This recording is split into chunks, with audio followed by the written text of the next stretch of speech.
আসসালামু আলাইকুম এভরিওয়ান, আপনারা সবাই কেমন আছেন? আশা করি সকলেই ভালো আছেন। আজকে আমি 5টি সেটিং নিয়ে এসেছি আপনাদের সামনে। সো এর মধ্যে প্রথম যে সেটিংটি আছে সেই সেটিংটি সম্পর্কে বিস্তারিত আমি এখন বলবো। অনেকেই হয়তো চান না, স্পেশালি যাদের বাসায় ছোট ছোট বাচ্চারা আছে যারা স্মার্টফোন ব্যবহার করেন, কিংবা আপনি নিজে যখন স্মার্টফোন ব্যবহার করেন গুগলে কিছু সার্চ করেন, তখন আপনি চান না যে আপনার ফোনে কোনো উল্টাপাল্টা জিনিস না আসে, আর সেই জন্য আপনাকে এই সেটিংটি করতে হবে। তো প্রথমে আপনি যাবেন গুগল ক্রমে, তারপরে এখানে প্রোফাইল থেকে সেটিংসে যাবেন। সেটিংসে যাওয়ার পর নিচে দেখবেন স্ক্রল করে প্রাইভেসি অ্যান্ড সিকিউরিটি যে লেখাটি আছে সেখানে আপনি ক্লিক করবেন। ক্লিক করার পর আপনি এখানে আপনার সামনে এরকম একটি ইন্টারফেস দেখা যাবে। তারপরে এখানে লেখা আছে ইউজ সিকিউর ডিএনএস। তো সেখানে আপনি আবার ক্লিক করবেন। ক্লিক করার পরে আপনার সামনে এরকম একটি ইন্টারফেস দেখাবে। তো মূলত এই অপশনটি সবার ফোনেই চালু থাকে, কিন্তু আপনাকে এখানে সিলেক্ট করে নিতে হবে। নিচে যে অপশনটি আছে সেখানে আপনি ক্লিক করবেন। ক্লিক করার পর এখানে নিচে পাশে যে অ্যারো চিহ্ন আছে সেখানে আপনি আবার ক্লিক করবেন। তারপরে গিয়ে এই অপশনটি চলে আসবে। এরপরে নিচে যে লেখাটি আছে ক্লিন ব্রাউজিং ফ্যামিলি ফিল্টার, এখানে আপনি ক্লিক করবেন। সো প্রথম সেটিংটি এখানেই। এর পরবর্তী সেটিংটি আমি আপনাদেরকে দেখিয়ে দিচ্ছি, দ্বিতীয় নাম্বার যে স্টেপটি আছে।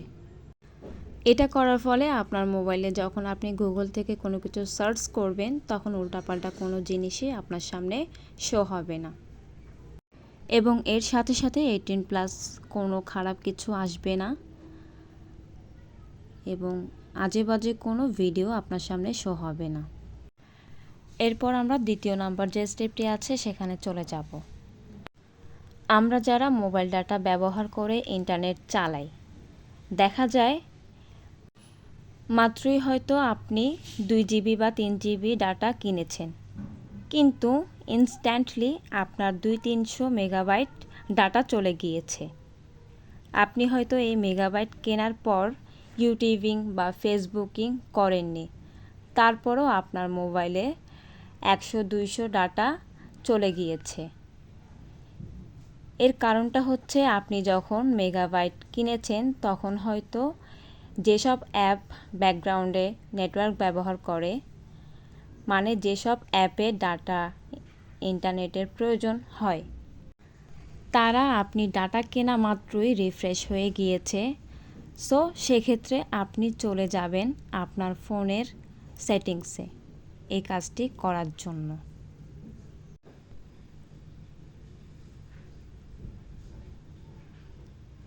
আমি সেটিংসে গেলাম, তারপর নিচে স্ক্রল করব।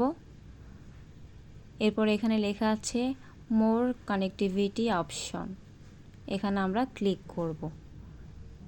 ক্লিক করার পর ডাটা ইউজেস যে লেখাটি আছে সেখানে আমরা আবার ক্লিক করব।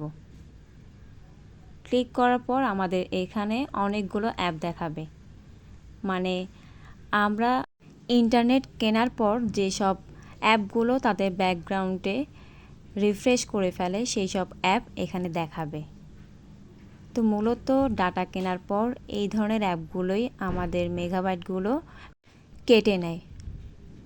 তো আমি মূলত এখান থেকে একটি অ্যাপ থেকে আপনাদেরকে দেখিয়ে দিব কিভাবে আপনাদেরকে এগুলো থেকে রিফ্রেশ করবেন। প্রথমে আমি যাব বিকাশ অ্যাপে। বিকাশ অ্যাপের যে ব্যাকগ্রাউন্ড যে ডাটাটি আছে সেই অপশনটি কিন্তু এখানে অন করা আছে। সো আমি এখান থেকে এটাকে অফ করে দেব। আর আপনি এভাবে আপনার যতগুলো অ্যাপ আছে সেগুলোর ডাটা যে ইউজেস যে ব্যাকগ্রাউন্ডটি আছে সেটা আপনি এখান থেকে অফ করে দিবেন। এরপরে আমরা চলে যাব 3 নাম্বার যে স্টেপটি আছে সেখানে। এখানেও সেম কাজ। এই কাজটি করলেও আপনার মেগাবাইট বা মোবাইল ডাটা অনেকটাই বেঁচে যাবে। আর সেই সেটিংসে যাওয়ার আগে একটা রিকোয়েস্ট করব, যদি ভিডিওটি ভালো লেগে থাকে তাহলে অবশ্যই আমার ভিডিওটিতে একটি লাইক করবেন। তো প্রথমে আমি চলে যাব প্লে স্টোরে। প্লে স্টোরে গিয়ে এখানে আমাদের প্রোফাইল যে আইকনটি আছে সেখানে আমরা ট্যাপ করব। ট্যাপ করার পর নিচে যে সেটিংস অপশনটি আছে সেখানেও আমরা ট্যাপ করব। এরপরে এখানে নেটওয়ার্ক প্রেফারেন্স যে লেখাটি আছে সেখানে আবার আমরা ট্যাপ করব। ট্যাপ করার পর এখানে অটো আপডেট অ্যাপ যে লেখাটি আছে সেখানে আমরা আবার ট্যাপ করব। ট্যাপ করার পরে আমাদের সামনে এরকম একটি ইন্টারফেস চলে আসবে। তারপরে গিয়ে নিচে যে অপশনটি আছে সেখানে আমরা সিলেক্ট করে দেব। ব্যাস, এই অপশনটি আপনারা যদি অন রাখেন তাহলে আপনাদের মোবাইল থেকে যে ডাটাগুলো কেনা হয়েছিল সেগুলো থেকে অনেকটাই বেঁচে যাবে। এরপর আমাদের যে 4 নাম্বার সেটিংটি আছে আমরা সেখানে চলে যাব।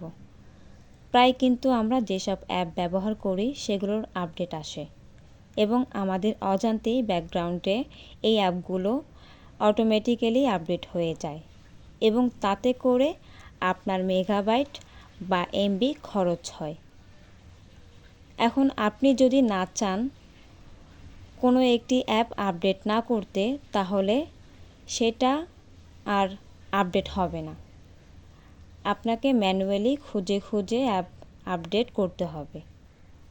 সো শুধুমাত্র যেসব অ্যাপ কাজে লাগে সেগুলোই আপনি ম্যানুয়ালি এখন খুঁজে খুঁজে আপডেট করতে পারবেন। সেটিংসটি অন করতে আমরা চলে যাব প্লে স্টোরে। এখান থেকে আমাদের উপরের যে প্রোফাইল চিহ্নটি আছে সেখানে আমরা ক্লিক করব।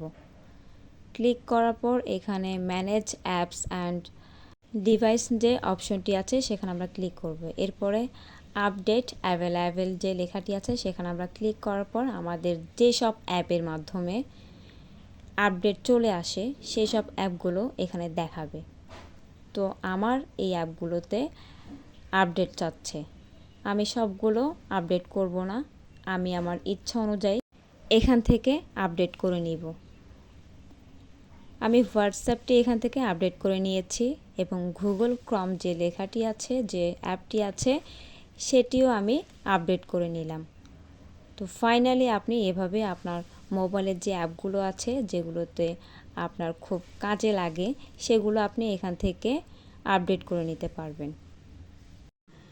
এখন সর্বশেষ 5 নম্বরের যে সেটিংসটি আছে সেটা অনেকেরই কাজে লাগবে, স্পেশালি যারা অনেকেই অনেক কিছু হাইড করে রাখতে চান। আপনি যদি আপনার ফোনের ফোল্ডার কোনো অ্যাপ ছাড়া হাইড করে রাখতে চান তাহলে সরাসরি চলে যাবেন আপনার ফোনের ফাইল ম্যানেজারে। তারপরে গিয়ে বাকি প্রসেসটি আমি দেখিয়ে দিচ্ছি। একটি ফোল্ডার আপনি এখান থেকে হাইড করবেন। আপনি যে ফোল্ডারটি হাইড করতে চান সেই ফোল্ডারটি আপনি এখানে ট্যাপ করে ধরে রাখবেন। তারপর আপনার এখানে একটি অপশন চলে আসবে, এখানে রিনেম যে লেখাটি আছে সেই রিনেমে আপনি ক্লিক করবেন। ক্লিক করার পর আপনি একদম প্রথমে চলে যাবেন, তারপর এখানে ডট লেখাটি আছে এই ডট একটি বসিয়ে দিবেন। এরপরে ওকে বাটনে ক্লিক করবেন, আবার ওকে বাটনে ক্লিক করবেন। তারপরে গিয়ে আপনার এই ফোল্ডারটি হাইড হয়ে গিয়েছে। এখন আপনি সেই হাইড করা ফোল্ডারটি কোথায় খুঁজে পাবেন সেটিও আমি এখন এখানে দেখিয়ে দেব। উপরে যে 3 ডট লেখা আছে সেখানে আপনি ক্লিক করবেন, এরপরে সেটিংসে যাবেন, তারপরে এখানে শো হিডেন ফাইলস যে অপশনটি আছে সেখানে আপনি ট্যাপ করবেন। ব্যাস, এটি অন করে দিলেই আপনার সেই ফোল্ডারটি আগের জায়গায় চলে যাবে। আমারটি চলে এসেছে একদম উপরে। আশা করি আমার ভিডিওটি ভালো লেগেছে। অবশ্যই আমার ভিডিওটিতে একটি লাইক দিবেন। এর পাশাপাশি আমার চ্যানেলের যদি নতুন সদস্য হয়ে থাকেন তাহলে আমার চ্যানেলটিকে সাবস্ক্রাইব করে দিবেন এবং পাশে থাকা বেল আইকনটি অন করে রাখবেন যাতে পরবর্তী ভিডিওগুলো আপলোড করার সাথে সাথে আপনাদের কাছে পৌঁছে যায়। আজকের ভিডিওটি এই পর্যন্তই। ভালো থাকবেন, সুস্থ থাকবেন। আল্লাহ হাফেজ।